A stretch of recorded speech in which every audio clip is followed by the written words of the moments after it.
put here. One is who we are as Kashmiris and the bonds that are there between societies. So we have about an hour left. So I figure each participant should have about 4 minutes to talk about what they think. Guys, don't hesitate for this. I mean, it's totally okay, not a big deal.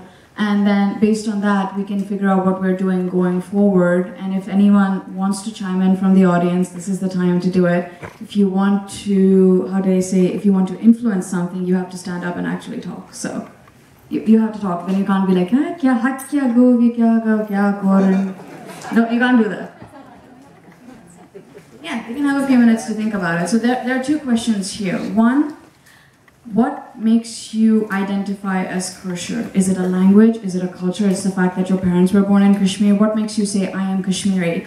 And 2, how would you go to someone, if you are in high school, how would you go to someone who's in college and say, I'm kosher, you're kosher, help me with this college process? Or if you're in college, how would you go to someone and say, I'm kosher, you're kosher, help me with my networking? This is about networking, mentoring, building bonds. What would you say gives a link between you and them that will give them incentive to actually help you instead of saying, no, I can help somebody else? Think about it for 2 minutes.